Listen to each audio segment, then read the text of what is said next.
नमस्ते, वणक्कम।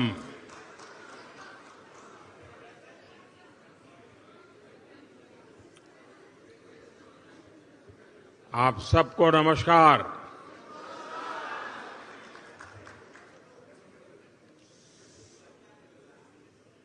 इंडोनेशिया आने के बाद, बाली आने के बाद हर हिंदुस्तानी को एक अलग ही अनुभूति होती है, एक अलग ही एहसास होता है। और मैं भी वही वाइब्रेशंस फील कर रहा हूं।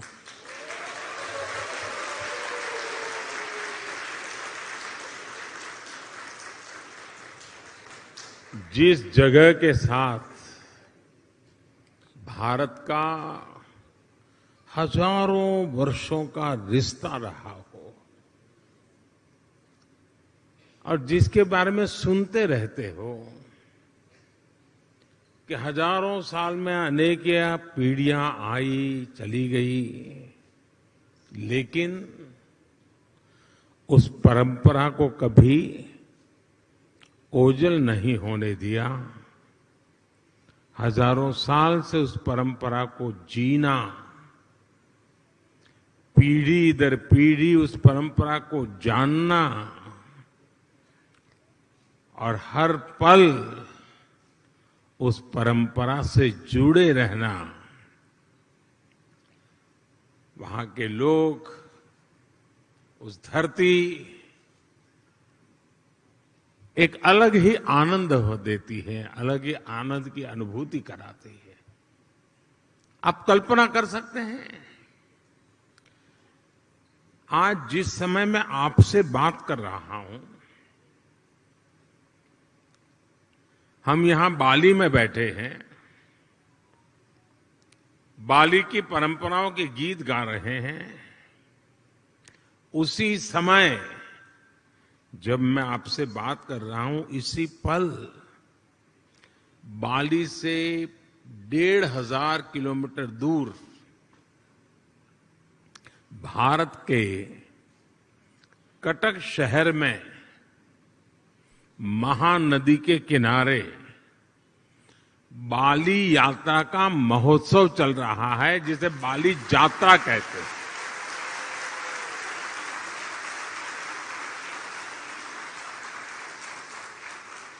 और ये बाली यात्रा है क्या? ये महोत्सव भारत और इंडोनेशिया के बीच हजारों वर्षों के ट्रेड रिलेशंस को सेलिब्रेट करता है। इंडोनेशिया के लोग इस बार की बाली यात्रा के फोटो इंटरनेट पर देखेंगे तो उन्हें वाकई गर्व होगा, आनंद होगा, उत्साह से भर जाएंगे। और कई वर्षों बाद, बीच में कोरोना के कारण जो दिक्कतें आई, उसके कारण कुछ रुकावटें आई थी, और अब कई वर्षों बाद बाली यात्रा, ये महोत्सव उड़ीसा में बहुत ही बड़े स्केल पर भव्यता के साथ, दिव्यता के साथ, लाखों लोगों की भागीदारी के साथ, मास पार्टिसिपेशन के साथ अभी मनाया जा रहा है। मुझे बताया गया कि वहां के लोग ये बाली यात्रा के स्मरण में एक स्पर्धा चला रहे हैं। कहते हैं कि कागज के नाव बना करके बहाए जाएंगे, और वो वर्ल्ड रिकॉर्ड करने के मूड में है। इसका मतलब ये हुआ कि उड़ीसा में आज जो लोग इकट्ठा हुए हैं, उनका शरीर वहां है, लेकिन मन बाली में है, आप लोगों के बीच में है। साथियों, हम लोग अक्सर बातचीत में कहते हैं इट्स अ स्मॉल वर्ल्ड, ऐसा ही शब्द है, it's a small world. Bharat और इंडोनेशिया के संबंधों को देखें तो ये शब्द नहीं है, ये हमें सच्चाई नजर आती है, सटीक बैठता है। समंदर की विशाल लहरों ने भारत और इंडोनेशिया के संबंधों को लहरों की तरह ही उमंग से भरा है, जीवंत रखा है। कभी थकान महसूस नहीं हुई, वो लहरें जैसे चलती रहती हैं, हमारा नाता भी वैसा ही जीवंत रहता है।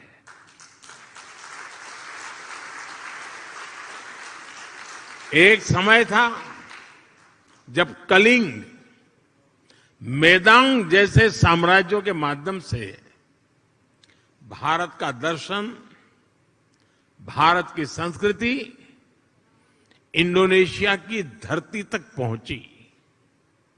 आज एक ये समय है जब भारत और इंडोनेशिया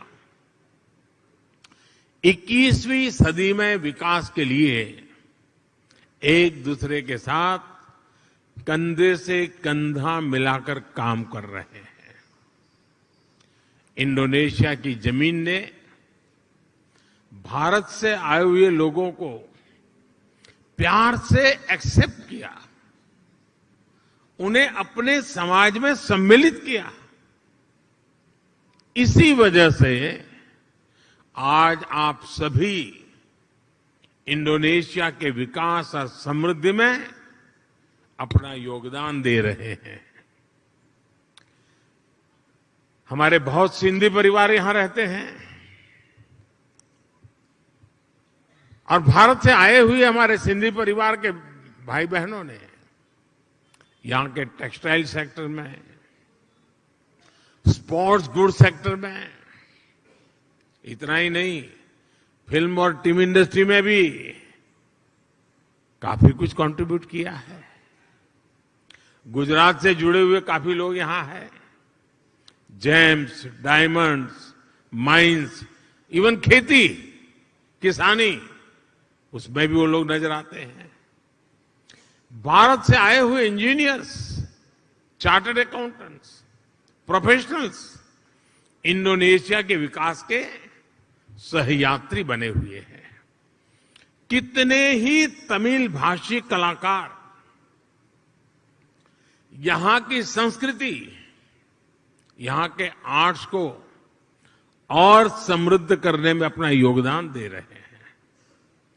मुझे याद है जब 3-4 साल पहले इंडोनेशिया के बप्पा नयोमान न्यू आर्टा जी को भारत ने पद्मश्री से सम्मानित किया था। उस समय भारत का राष्ट्रपति भवन तालियों की गड़गड़ाहट से गूंजता ही रहता था। उनकी बनाई कलाकृति गरुड़ विष्णु केनकाना का कोई शायद हिंदुस्तानी ऐसा नहीं होगा जो उसकी प्रशंसा न करता हो। ऐसे ही इंडोनेशिया के वायन दिव्या और आगोस इंदिरा उदयन जी, उनको जब पद्म सम्मान मिला था तो मुझे उनके बारे में काफी कुछ जानने का, निर्णय करने से पहले मुझे काफी कुछ उनके विषय में जानने का मौका मिला। आगोस इंदिरा उदयन जी, आप भली भांति परिचित हैं उनसे, और आज यहां मौजूद भी हैं। वो बाली में महात्मा गांधी के विचारों को आगे बढ़ाने के लिए जी जान से जुटे हुए हैं।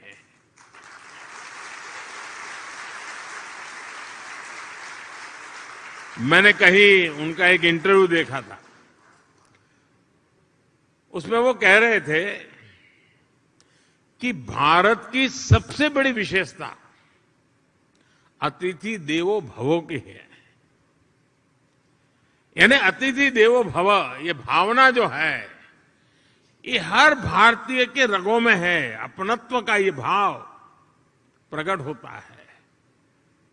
मुझे इंटरव्यू पढ़ के अच्छा लगा, लेकिन मुझे एक ही बात और भी बतानी चाहिए।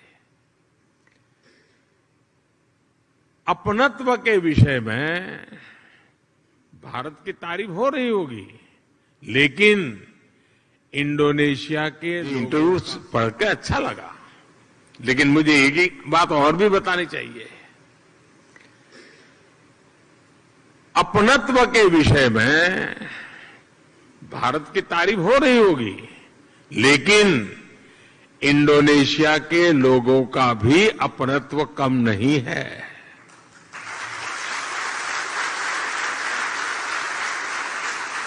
जब मैं पिछली बार जकार्ता में आया था, इंडोनेशिया के लोगों ने जो स्नेह दिया, जो प्यार दिया, मैंने उसे करीब से देखा था, महसूस किया था। इतना मान, सम्मान, प्यार, स्नेह, अपनापन, क्या कुछ नहीं था। और मुझे याद है राष्ट्रपति जोको विडोडो जी के साथ पतंग उड़ाने में मुझे जो मजा आया था, हम दोनों पतंग उड़ाने चले गए थे, वो अद्भुत था। और मेरी तो गुजरात में संक्रांति पर पतंग उड़ाने की बड़ी ट्रेनिंग रही है। और मुझे पता है यहां इंडोनेशिया में भी संक्रांति पर खूब पतंग उड़ाई जाती है। यहां पास में,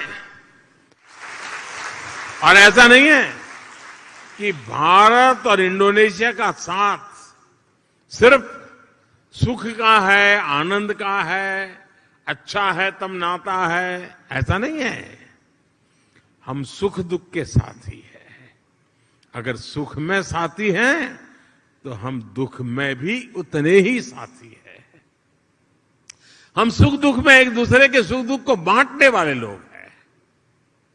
जब 2018 में इंडोनेशिया में इतना बड़ा भूकंप आया तो भारत ने तुरंत ऑपरेशन समुद्र मैत्री शुरू किया था।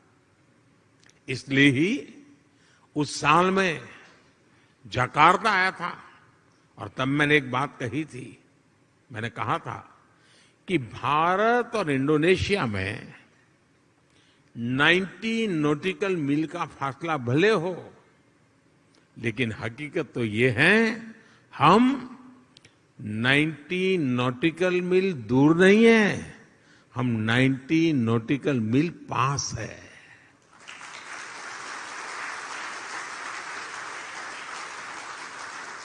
साथियों, जीवन के पग पग पर, क्षण क्षण में ऐसा कितना कुछ है जिससे भारत और इंडोनेशिया ने मिलकर के अब तक सहज कर रखा है।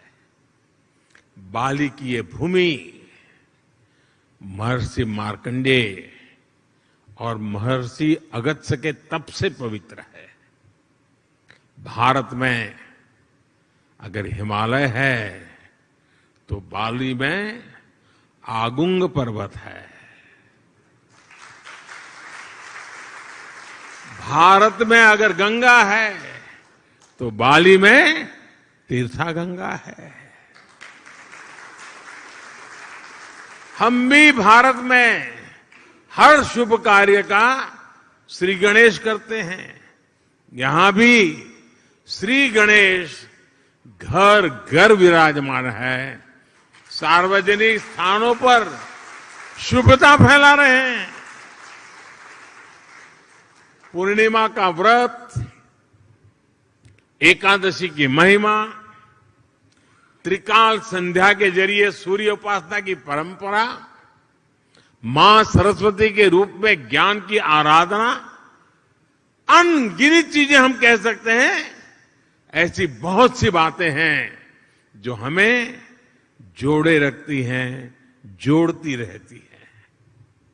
बाली का जन जन महाभारत की गाथाओं के साथ बड़ा होता है।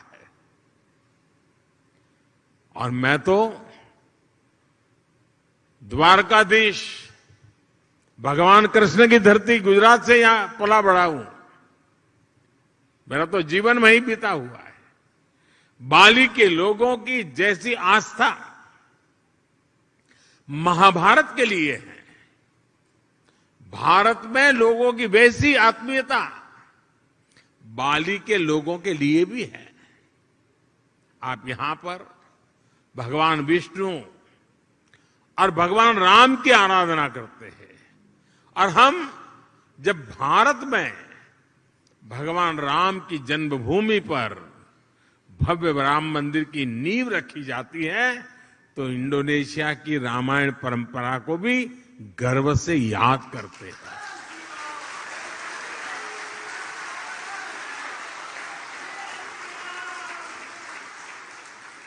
कुछ साल पहले जब भारत में रामायण फेस्टिवल का आयोजन हुआ था, तो इंडोनेशिया के भी कई कलाकार, यहां से कई कलावृंद भारत आए थे, और अहमदाबाद में, हैदराबाद में, लखनऊ में, अनेक शहरों में वो अपना कार्यक्रम करते करते वो अयोध्या आए थे। उनका आखिरी समापन कार्यक्रम अयोध्या में हुआ था और बहुत वाहवाही हुई थी।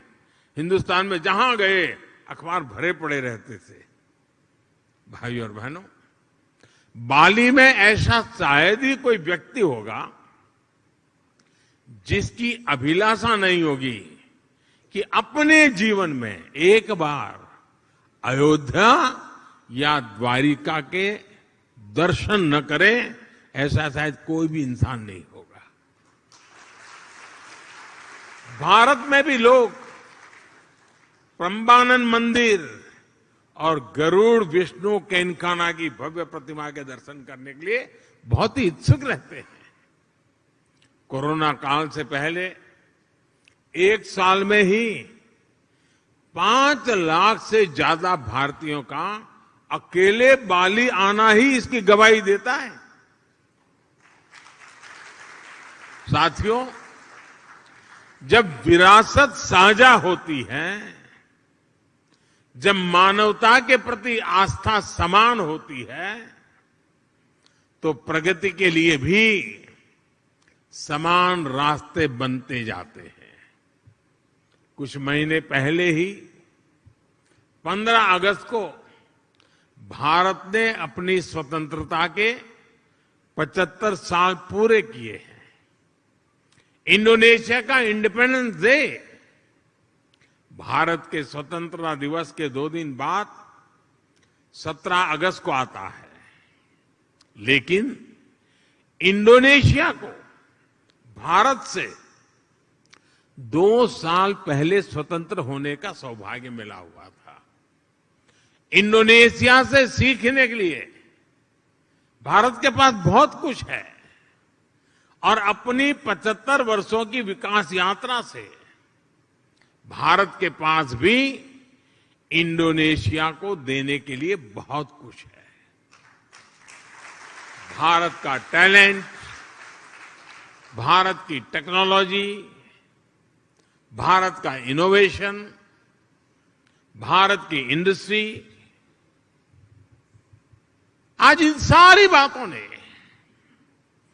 दुनिया में अपनी एक पहचान बनाई है। आज विश्व की अनगिनत कंपनियां ऐसी हैं, कई बड़ी कंपनियां ऐसी हैं जिसके सीईओ भारतीय मूल के हैं। आज दुनिया में जितने यूनिकॉर्न बनते हैं ना, 10 में से 1 यूनिकॉर्न भारत का होता है। आज भारत दुनिया की फास्टेस्ट ग्रोइंग लार्ज इकोनॉमी है।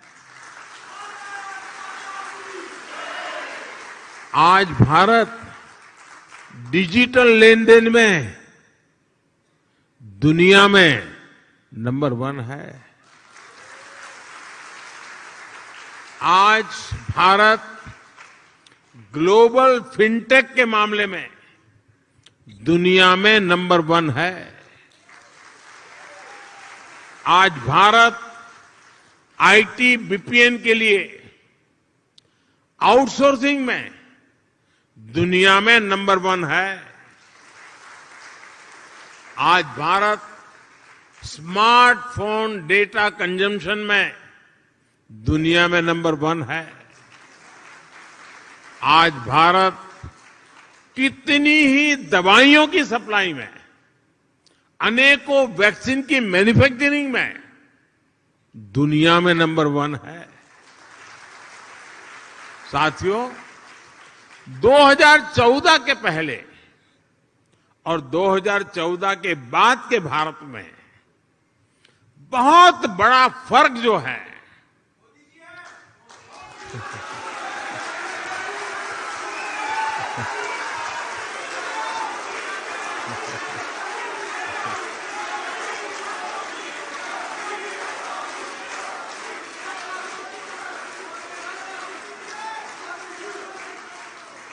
वो जो बहुत बड़ा फर्क है वो मोदी नहीं है, वो बहुत बड़ा फर्क है स्पीड और स्केल में। आज भारत अभूतपूर्व स्पीड पर काम कर रहा है और अप्रत्याशित स्केल पर काम कर रहा है। अब भारत छोटा सोचता ही नहीं है।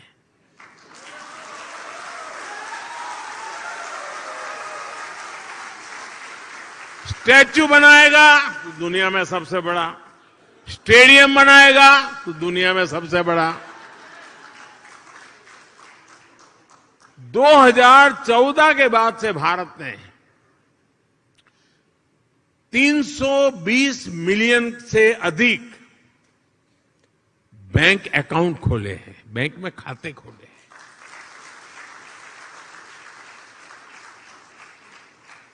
इसका मतलब ये हुआ कि अमेरिका की कुल जनसंख्या जितनी है उतने हमने बैंक खाते खोले हैं।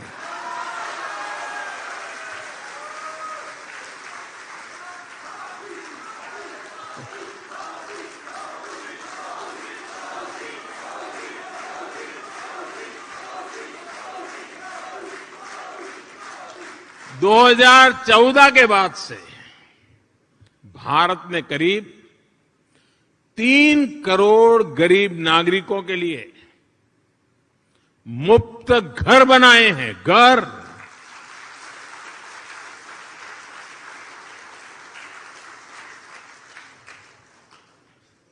और घर ऐसे नहीं बनता है, जब घर मिल जाता है ना तो इंसान रातों रात लखपति बन जाता है।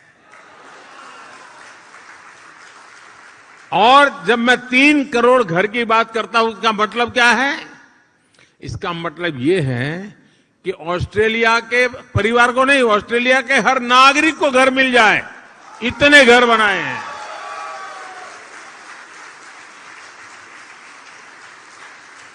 पिछले 7-8 साल में भारत ने 55,000 किलोमीटर 55,000 किलोमीटर नेशनल हाईवे बनाए हैं।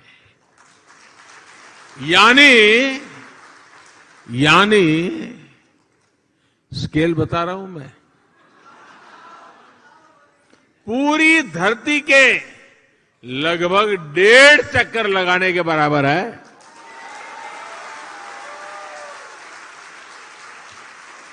आज भारत आयुष्मान भारत योजना के तहत जितने लोगों को 5 लाख रुपए तक के मुफ्त इलाज की सुविधा दे रहा है, 5 लाख रुपए तक अगर उसका मेडिकल बिल 1 साल का बनता है तो जिम्मा सरकार उठाती है। इसका बेनिफिट कितना लोगों को मिलता है? 5 लाख रुपए तक की मेडिकल सुविधा जो मिलती है वो पूरे यूरोपियन यूनियन की कुल आबादी से ज्यादा लोगों को मिलती है।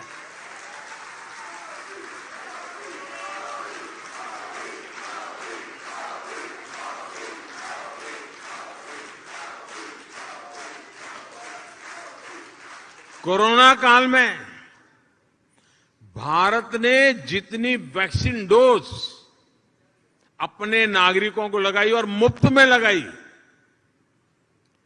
वो जो वैक्सीन डोज है ना, उसकी अगर मैं संख्या का हिसाब लगाऊं तो अमेरिका और यूरोपियन यूनियन, उन दोनों की कुल आबादी जो है उससे 2.5 गुना ज्यादा डोज हमने हिंदुस्तान में लगाए।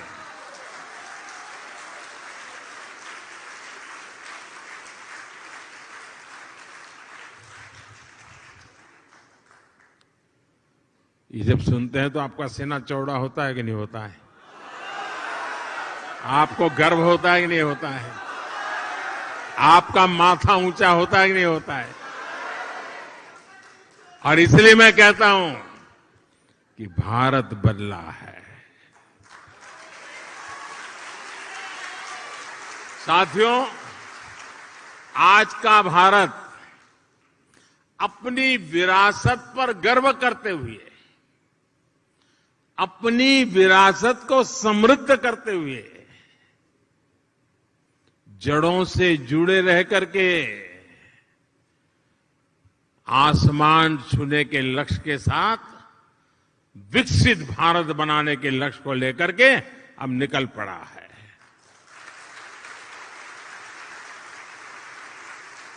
लेकिन भारत का ये लक्ष्य सिर्फ अपने लिए नहीं है। हम स्वार्थी लोग नहीं, हमारे संस्कार नहीं है। 21वीं सदी में आज विश्व की भारत से अपेक्षाएं हैं, जो आशाएं हैं, भारत उसे अपनी एक जिम्मेवारी समझता है, एक दायित्व के रूप में देखता है, और हम दुनिया की भलाई के लिए अपने आप को आगे बढ़ाने के लिए मक्कम है, संकल्पबद्ध है।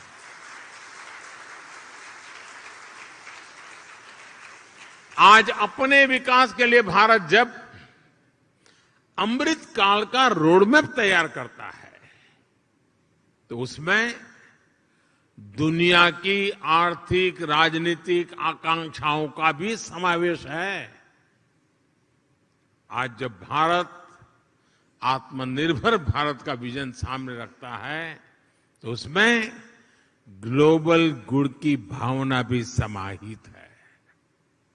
रिन्यूएबल एनर्जी के क्षेत्र में भारत ने वन सन, वन वर्ल्ड, वन ग्रिड का मंत्र दिया है।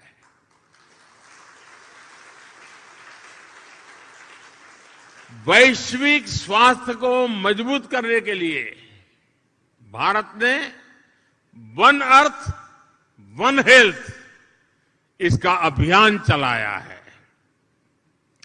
क्लाइमेट चेंज जैसी चुनौती से निपटने के लिए, और जो आइलैंड कंट्रीज होते हैं, उनके लिए तो भारत एक वरदान के रूप में काम कर रहा है।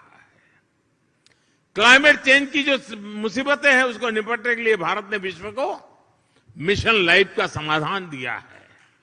मिशन लाइफ यानी lifestyle for environment. Mission life यानी पृथ्वी के प्रत्येक नागरिक द्वारा ऐसी लाइफस्टाइल को आत्मसात करना जो पर्यावरण के अनुकूल हो, जो क्लाइमेट चेंज की चुनौती से हर पल निपटती हो। आज जब पूरा विश्व एनवायरमेंट फ्रेंडली और होलिस्टिक हेल्थ केयर की तरफ आकर्षित हो रहा है, तो भारत का योग, हमारा आयुर्वेद, ये पूरी मानवता के लिए तोहफा है। और साथियों, जब आयुर्वेद की बात आई है, तो मुझे भारत इंडोनेशिया के एक और जुड़ाव का ध्यान आ रहा है। मुझे याद है जब मैं गुजरात का मुख्यमंत्री था तो गुजरात आयुर्वेदिक यूनिवर्सिटी और यहां की यूनिवर्सिटीज हिंदू इंडोनेशिया इसके बीच समझौता हुआ था।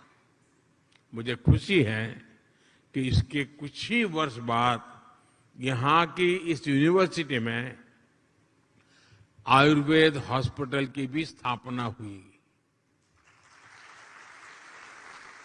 साथियों, वसुधैव कुटुंबकम यानी पूरे विश्व को एक परिवार मानने की भारत की यही भावना, यही संस्कार विश्व कल्याण का मार्ग प्रशस्त करते हैं। कोरोना काल में हमने देखा है भारत ने दवाइयों से लेकर वैक्सीन तक जरूरी संसाधनों के लिए आत्मनिर्भरता हासिल की और उसका लाभ पूरी दुनिया को मिला। भारत की सामर्थ्य ने कितने ही देशों के लिए एक सुरक्षा कवच का काम किया। इंडोनेशिया जैसे हमारे पड़ोसी और मित्र देशों के लिए हम विशेष रूप से कंधे से कंधा मिलाकर खड़े हुए। इसी तरह आज भारत अंतरिक्ष में, स्पेस के क्षेत्र में प्रमुख वैश्विक महाशक्ति के रूप में उभर रहा है, तो उसका लाभ साउथ एशियन देशों को विशेष रूप से मिल रहा है। रक्षा के क्षेत्र में भी जो भारत दशकों तक केवल विदेशी आयात पर निर्भर था, वो आज अपनी क्षमताएं बढ़ा रहा है। ब्रह्मोस मिसाइल हो या तेजस फाइटर प्लेन, इनका आकर्षण विश्व में लगातार बढ़ रहा है। आज भारत बड़े लक्ष्य तय कर रहा है और उन्हें प्राप्त करने के लिए भी पूरी मेहनत कर रहा है। संकल्प से सिद्धि का यही मंत्र आज 21वीं सदी के नए भारत की प्रेरणा बना हुआ है। आज इस अवसर पर मैं आप सबको अगले प्रवासी भारतीय सम्मेलन के लिए भी निमंत्रण देता हूं। जनवरी महीने में 9 जनवरी को यह कार्यक्रम होता है। इस बार ये आयोजन मध्य प्रदेश के इंदौर में होगा और इंदौर वो नगर है जो पिछले 5-6 बार से देश में स्वच्छ शहर के नाम पर हिंदुस्तान में नंबर 1 रहता है।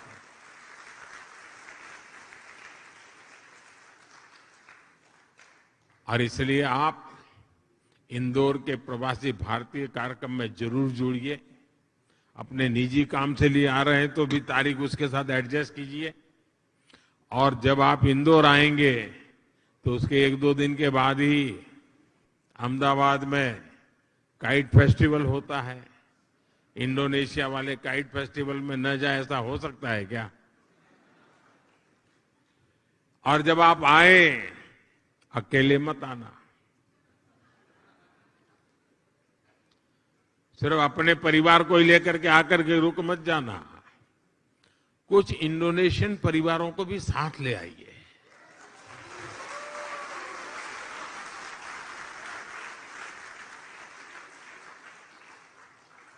मुझे विश्वास है भारत और इंडोनेशिया के संबंधों को मजबूत करने में आपका सहयोग और सक्रिय योगदान निरंतर बना रहेगा। आप सब पूरी मेहनत से आपकी इस कर्मभूमि के कल्याण के लिए, आपकी इस कर्मभूमि में जितना ज्यादा योगदान दे सके देते ही रहेंगे, ये भारत के संस्कार है और देने भी चाहिए, ये हमारा दायित्व बनता है। और मैं देख रहा हूं हमारे बोहरा समाज के बहुत साथी यहां आए हैं और ये मेरा सौभाग्य रहा है कि सैयदना साहब के साथ मेरा बड़ा निकट संबंध रहा है। मुझे बहुत प्रसन्नता होती है, दुनिया में कहीं पर भी जाओ, कोई मिले या न मिले, मेरे बोहरा परिवार के लोग तो आएंगे ही।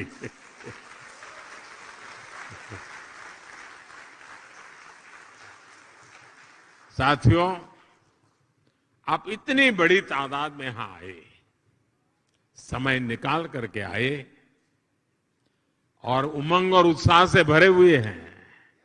और मैं देख रहा हूं कि उड़ीसा में बाली यात्रा में जितना उमंग है, उतना ही उमंग यहां नजर आ रहा है मुझे।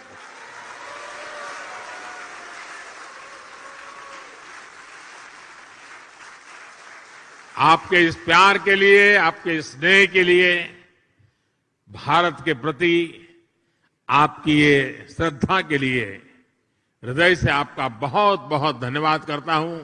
अनेक अनेक शुभकामनाएं देता हूं। धन्यवाद साथियों।